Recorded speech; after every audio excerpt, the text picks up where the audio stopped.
Mais Sakura, c'est Rosalis. Salut!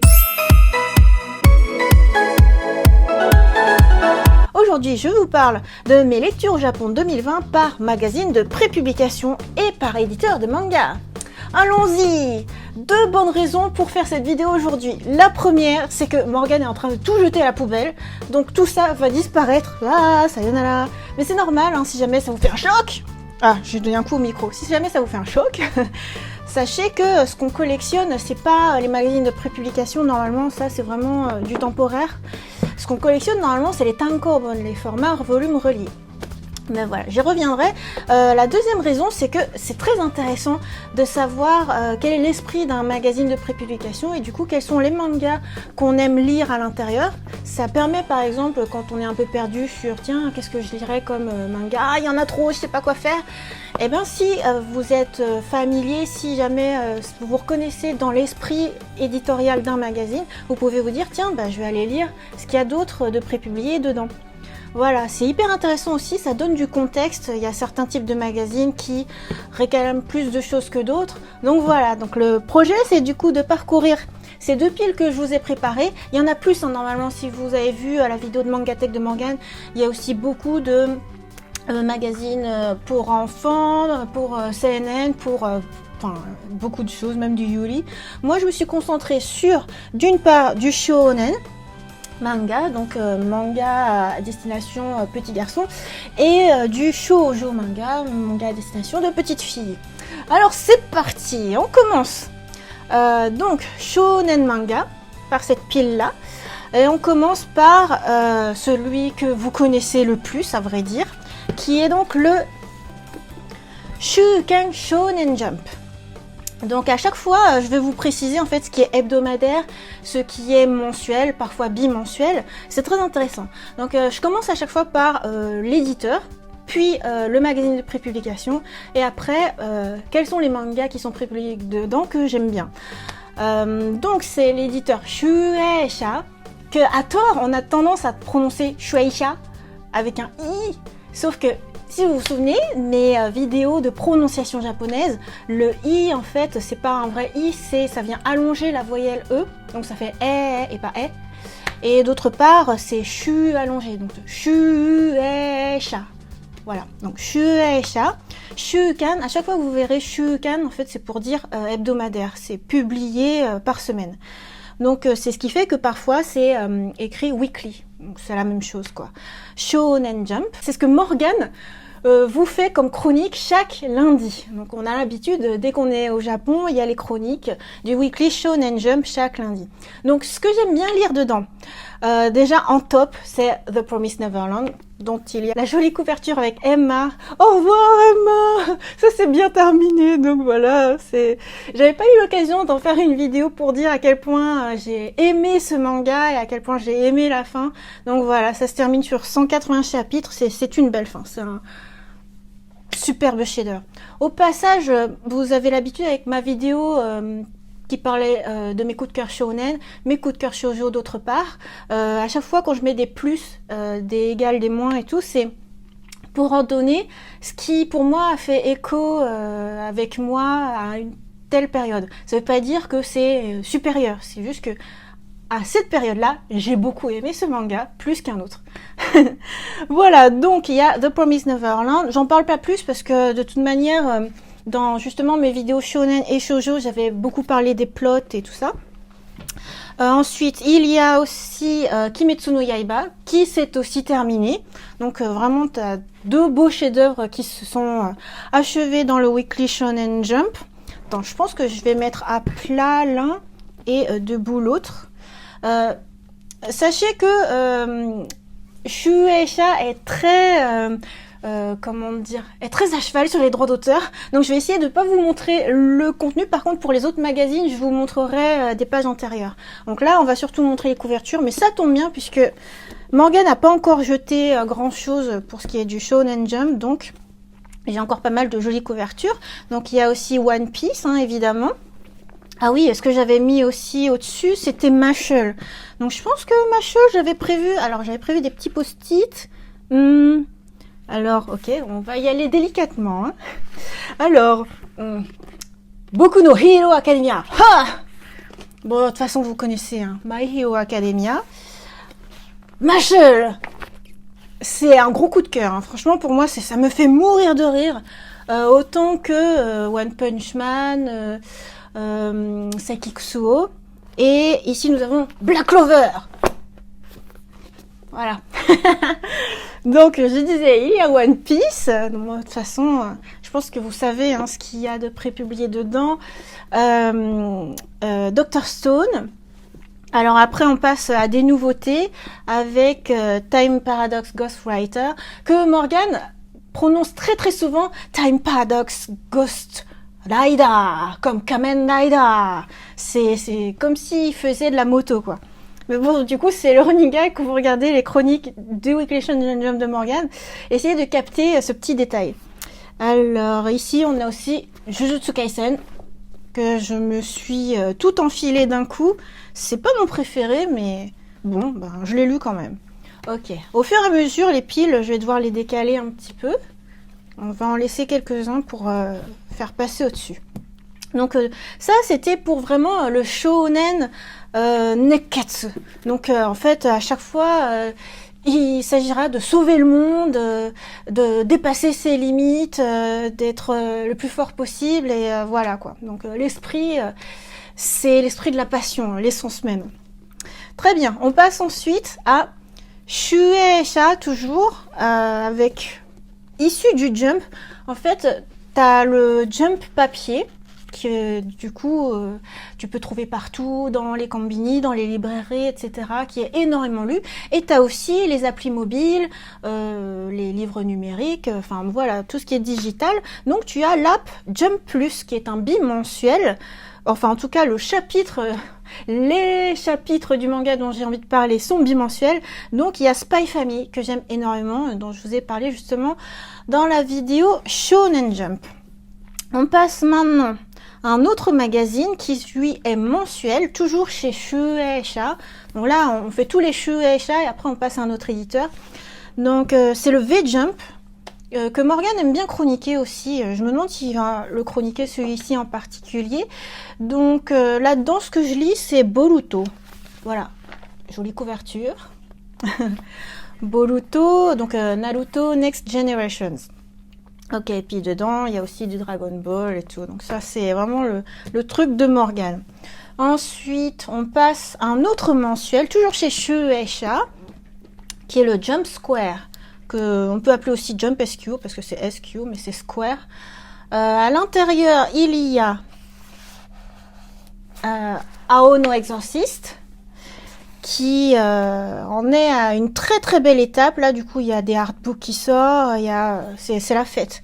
Et il y a même la fin d'un spin-off, du coup, ça fait une jolie page couleur ici. Ensuite, que je lis ici, que j'aime beaucoup, il y a Yukoku no Moriarty, Moriarty the Patriot, qui en France est publié sous le simple nom de Moriarty. Et enfin, il y a Platinum End, qu'on prononce Platina End. Voilà, donc là, c'est des beaux chefs-d'œuvre aussi, un peu plus, comment dire, un peu noir. Mais il faut bien se dire qu'il y a une différence majeure entre un hebdomadaire et un mensuel. Un hebdomadaire, en fait, tu vas avoir plein de petits chapitres avec des cliffhangers à chaque fois qui vont te donner envie, à la semaine d'après, de connaître la suite. Donc ça va être une narration très très très péchue, très dynamique. Là où, par exemple, pour justement Ao no Exorcist, t'as mis 10 ans pour enfin savoir ce qui se passe entre ces deux frères. Parce que ça paraît chaque mois, quoi. Mais par contre, qualité de dessin et tout, c'est archi propre, quoi. C'est la perfection parfaite. Voilà, c'est sympa aussi de savoir le contexte dans lequel sont publiés les mangas. Parce que quand ça arrive en France, ils sont tous en tankobon. Tu compares ce qui est pas comparable presque, quoi. Donc voilà, c'est un rythme complètement différent pour ce qui est de la production. Donc à propos de la suite, alors il y a toujours chez Shueisha, on passe à Shukan Young Jump. Donc Shukan, vous vous souvenez, c'est pour dire que c'est hebdomadaire. Et Young Jump, dès qu'il y a Young je sais pas, Office You, tout ça. Enfin, après, je vous en reparlerai aussi, mais bon, c'est qu'on passe non plus de shonen, enfin, on passe plus à une catégorie enfant, mais plus à une catégorie adulte, jeune adulte. C'est pour ça que c'est young, c'est jeune adulte, quoi. Donc, ici, on passe à du seinen. Donc, j'aurais pu le classer un peu plus tard, mais je me disais, bon, tant qu'à faire toutes les séries de Jump, enfin, pas tous, mais une bonne partie de Jump, c'est sympa de voir qu'après, tu montes en âge et tu tombes sur ça. Donc, qu'est-ce qu'il y a dans Young Jump que je lis? Eh bien, c'est Kaguya-sama Niko Kurasetai, que vous connaissez sans doute en animé, qui a sa 2e saison, qui est vraiment super trop bien. Voilà, c'est drôle. Alors, du coup, issu du Young Jump, parce que tout à l'heure, je vous avais montré un truc digital issu du Jump, là, c'est issu du Young Jump. Il y a Tonari no Young Jump, qui du coup est bimensuel, enfin en tout cas, le manga dont je vous parlais de bimensuel, par un bimensuel, du coup, c'est One Punch Man. Donc, c'est là que tu te dis, One Punch Man, le public est censé être plus âgé que celui du Jump, quoi. Donc t'as pas le même, enfin ça vise pas le même public entre un, je sais pas, un One Piece et un One Punch Man. En France, ça disparaît cet effet-là, on n'est même pas au courant. C'est pour ça que c'est intéressant en fait de voir ce qu'on s'autorise du coup comme public. Ensuite, on passe à un autre éditeur. Après avoir fait Shueisha à fond, maintenant voici Akita Shoten avec Shukan Shonen Champion. Donc Shukan, c'est donc un hebdomadaire. Et donc ce que je lis dedans, c'est Mairimashita Iruma-kun, que on connaît bien aussi en animé, qui était donc mon gros coup de cœur de ce début 2020. Voilà. Ensuite, on passe maintenant à Shogakukan, qu'on connaît bien parce que c'est juste à côté du laboratoire de Morgane. Ce qui fait que, ben, en vrai, on est juste à côté, quoi. Donc, c'est un hebdomadaire que je vous montre là, c'est le Shukan Shonen Sunday. C'est marrant parce que du coup, en termes de prononciation, par exemple, pour Sunday, on dit Sunday. On dit pas Sunday ou je sais pas quoi. Bref, ce que je lis à l'intérieur, du coup, c'est ce que Morgane m'a très très fortement recommandé. Et au bout d'un moment, je me suis dit, bon, c'est que ça doit vraiment être bien. Ça doit être bien parce que c'est son histoire, en fait. En fait, c'est son histoire avec moi. En fait, c'est nous. Donc, bienvenue sur la Lune avec Tony Kakukawai, Fly Me to the Moon. Donc, Morgane en a préparé une chronique exprès où il raconte tout à demi-mot. Il ne dit pas, il n'admet pas que c'est lui et que c'est nous. Mais voilà, sachez que c'est nous. Voilà, après, il y a Mao aussi et d'autres titres. Ensuite, attends, je vais mettre ça comme ça. Non, attends, on va mettre ça comme ça. Ensuite... après vous avoir parlé du Sunday, version Shukan, voici, toujours chez Shogakukan, voici Gekkan Shonen Sunday. Donc c'est toujours Sunday, c'est toujours le dimanche, quoi. Sauf que ça passe en mensuel pour Gekkan. Et donc en fait, on contracte ça en Gessan. T'as Gekkan, Sunday, Gessan. Et l'autre jeu de mots, c'est Get the Sun. C'est tu attrapes le soleil. Voilà, à l'intérieur... Eh bien, il y a Mix, Mitsuru Adachi, pour ceux qui connaissent Touch, Théo à la batte de la victoire. Petite anecdote, jusqu'à mars, je crois, mars, avril, mai, enfin jusqu'à tout récemment en fait, Mitsuru Adachi continuait de prépublier Mix et ça s'est arrêté tout récemment. Il en a mis un message, Morgane en a parlé aussi, j'en ai parlé dans des petites stories. C'est très marquant parce que sous l'effet du coronavirus et surtout par rapport à tous les gestes barrières, le fait qu'il n'y ait plus de rassemblement pour des matchs de baseball et tout ça, eh ben, il avait plus le cœur de continuer à faire une histoire sur le baseball. Et moi, je trouve que c'est très responsable comme attitude. Et moi, je m'étais posé la question aussi pour mon propre livre qui parle de voyage au Japon. Donc forcément, je me suis posé plein de questions. Bon, moi, j'ai décidé de le sortir quand même parce qu'il était prêt en vrai. Et pour ce qui est de Adachi, ben, on espère quand même qu'on connaîtra la suite un peu plus tard. Donc, il y a donc Mix que je lis dedans, Karakai Jouzu no Takagi-san, qui sort en France sous le nom de Kanta Kagimutakin. Et il y a aussi Misoshiru de Kampai, dont Morgane a fait une chronique détaillée avec les tankobon. Parce que du coup, le but, c'est quand tu lis la prépublication, que tu découvres un manga que t'aimes bien, bah après tu achètes le volume relié que tu vas garder. Et cela dit, comme tu as envie de toujours connaître la suite dès que ça sort, et ben tu achètes la prépub, quoi.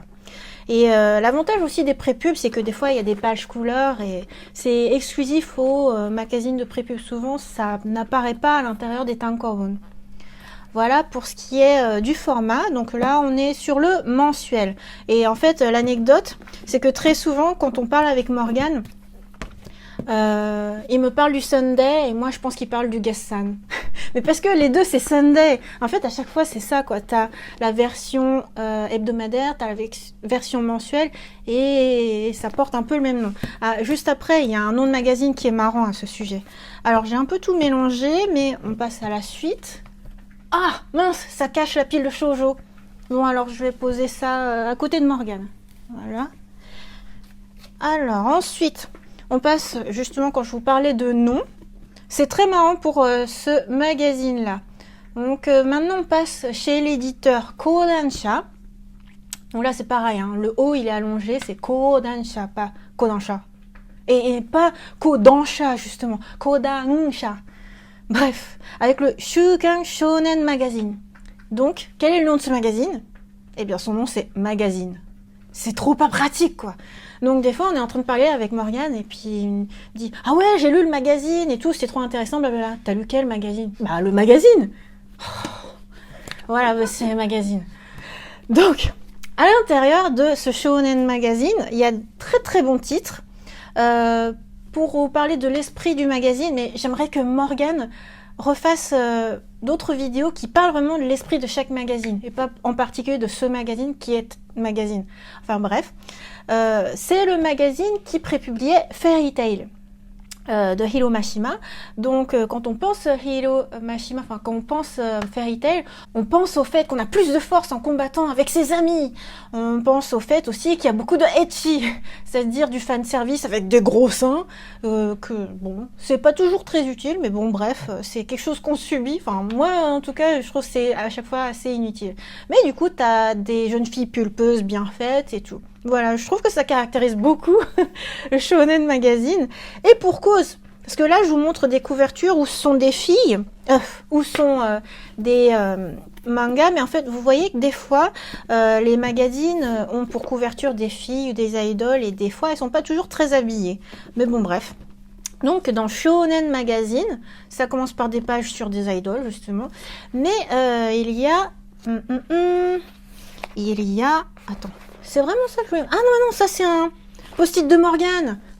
Que les post-it chiens, en fait, c'est post-it de Morgane quand lui fait des chroniques. Donc voilà, bon, bah, moi ce que je voulais vous montrer, c'était The Seven Deadly Sins, qui s'est terminé au bout de 346 chapitres. Immense monument, un des meilleurs shonen manga, je trouve, dans la catégorie shonen petit garçon, tout public en gros, moi je trouve. Et revisite l'histoire arthurienne. Enfin bon, j'en ai parlé beaucoup dans ma vidéo justement sur mes coups de cœur shonen. Et ce qui se termine, je parlais de Hiro Mashima, eh bien, est prépublié actuellement dans Eden Zero, qui va avoir son adaptation en série animée. Donc félicitations Hiro Mashima, décidément. Je trouve que dans Eden Zero, ça se sent que le dessin est encore plus beau qu'avant. En numérique, c'est vraiment une maîtrise archi génial. Bref, super. Ensuite, il y a aussi Kako no Inazuke, dont on a même fait une vidéo manga in real life. Donc c'est vraiment super bien et ça tombe bien que ça fasse la couverture. Du coup, je peux vous montrer une image couleur. Ensuite, il y a aussi Kanojo Okarishimasu qui va avoir droit à son adaptation animée, mais ça dit, j'aime pas trop. Enfin, je l'ai classé, je lui ai mis moins. Bon, je montre juste parce que c'est ce qui est prépublié actuellement et que j'ai essayé de lire, mais bon, il y a Hitman aussi. Il y a des trucs, j'aime pas toujours tout, hein, parce que des fois, quand c'est trop... Bon, je vais pas m'attarder, mais bon, bref, il y a des choses que j'aime bien, il y a des choses que j'aime moins, mais en tout cas, quand j'aime fort. Là, les titres qu'on a vus en couverture, c'est vraiment du très bon shonen, et de même pour Engen no Shoubotai, Fire Force, qui va avoir donc son autre saison animée. Félicitations. Et juste pour l'anecdote, j'avais commencé un tout petit peu à lire, je m'étais arrêtée, et j'ai lu juste la fin parce que ça s'est terminé dans ce tome-là, Domestic Nakanojo, du coup qui se termine par... Bon, bah, c'était une belle œuvre aussi, mais dans le genre un peu ecchi, voilà. Mais bon, il y a des sentiments et tout. C'est un certain type de shonen manga. C'est intéressant du coup de savoir justement dans quel contexte c'est publié, parce que du coup tu dis par exemple The Seven Deadly Sins, il n'y avait pas besoin de plotage ou de trucs comme ça. Il y en a un tout petit peu. Mais moi je me dis, il y en a un peu parce que c'est publié là-dedans. Si c'était publié dans Shonen Jump, je me dis, il n'y aurait pas eu besoin de fanservice, il y aurait juste eu l'histoire et ça aurait été très bien. Voilà, bon, ce n'est que mon avis, mais après tout, les jeunes garçons qui lisent des shonen manga, ils sont en pleine adolescence, en pleine puberté. Enfin, c'est normal du coup que on titille un petit peu leurs émois adolescents. Enfin bref, c'est Morgane quoi. Alors, on va passer maintenant à la pile shoujo manga. Donc, je vais essayer de rien faire tomber. On passe donc à la pile de shoujo manga. Coupure de batterie. Alors, ça veut dire peut-être que cette vidéo est un peu trop longue. Morgane me suggère de la couper en deux, de faire une vidéo shonen, une vidéo shoujo. Donc, ok. Moi, j'avais articulé ça de telle sorte qu'on puisse voir justement qu'il y a une relation directe entre un même éditeur qui va faire des magazines de pré-pub de shonen, va éditer des prépubs de shoujo, et du coup tu voyais un peu la relation, la connexion, les tranches d'âge, la public cible et un petit peu l'esprit. Mais bon, du coup je vais peut-être écouter Morgane, ce qui fait que je vais refaire une intro et je vais faire deux conclusions. Voilà, ne vous soyez pas étonnés, ça fait partie du truc sur YouTube.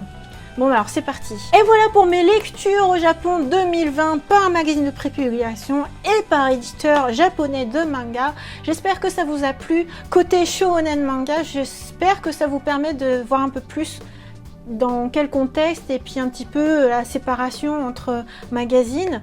Je trouve que ça apporte beaucoup de choses à la compréhension. Tu vois que un One Piece n'est pas créé de la même manière qu'est créé un, je sais pas moi, un mix par exemple, et du coup ça te permet d'apprécier encore mieux, je trouve, de connaître ce genre de détails, et ça te permet aussi de te diriger un petit peu dans tes choix de manga.